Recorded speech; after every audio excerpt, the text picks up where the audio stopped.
চোখের চিকিৎসার জন্য বিদেশ যাওয়ার ক্ষেত্রে বড় আইনি স্বস্তি পেলেন তৃণমূল কংগ্রেসের সর্বভারতীয় সাধারণ সম্পাদক অভিষেক বন্দ্যোপাধ্যায়। সোমবার সুপ্রিম কোর্ট তাকে 3 সপ্তাহের জন্য বিদেশে গিয়ে চিকিৎসা করানোর অনুমতি দিয়েছে।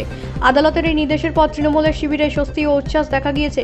এর আগে বিদেশ যাত্রার অনুমতি চেয়ে কলকাতা হাইকোর্টে আবেদন করেছিলেন অভিষেক। তবে আদালত বিদেশে যাওয়ার অনুমতি না দিয়ে কলকাতার SSKM হাসপাতালে মেডিকেল পরীক্ষার নির্দেশ দিয়েছিল। পরবর্তী সময় সেই সিদ্ধান্তকে চ্যালেঞ্জ করে সুপ্রিম কোর্টের দ্বারস্থ হন তিনি। সুপ্রিম কোর্টে শুনানির সময় পশ্চিমবঙ্গ সরকারের পক্ষে অতিরিক্ত সলিসিটর জেনারেল SV রাজু অভিষেকের বিদেশ যাত্রা নিয়ে আপত্তি জানান। তার বক্তব্য ছিল, অভিষেকের বিরুদ্ধে 16টি ফৌজদারি মামলা রয়েছে এবং বিদেশে যাওয়ার পর তার পালিয়ে যাওয়ার সম্ভাবনা উড়িয়ে দেওয়া যায় না। রাজ্যপক্ষের এই আশঙ্কাকে গুরুত্ব দিয়ে ভ্রমণের ক্ষেত্রে আদালতের নজরদারি ও প্রয়োজনীয় শর্তের কথা উঠে আসে শুনানিতে। অন্যদিকে অভিষেকের আইনজীবীরা যুক্তি দেন, চিকিৎসার জন্য কোথায় যাবেন এবং কোন চিকিৎসা পদ্ধতি গ্রহণ করবেন এটি ব্যক্তিগত স্বাধীনতা ও গোপনীয়তার অধিকারের সঙ্গে সম্পর্কিত।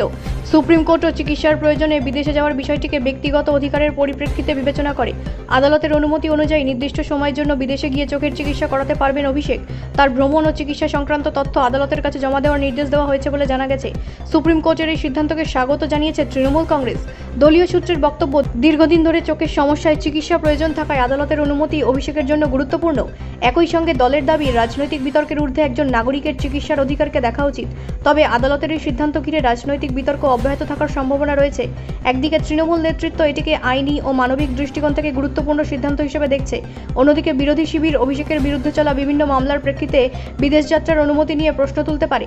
আইনি মহলের মতে, বিদেশে চিকিৎসার অনুমতি পাওয়া কোনো মামলায় অব্যাহতি বা অভিযোগ থেকে মুক্তি পাওয়ার সমতুল্য নয়।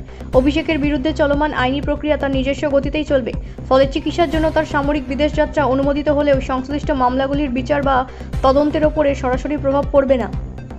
ব্যুরো রিপোর্ট, রাষ্ট্রীয় প্রসার বাংলা।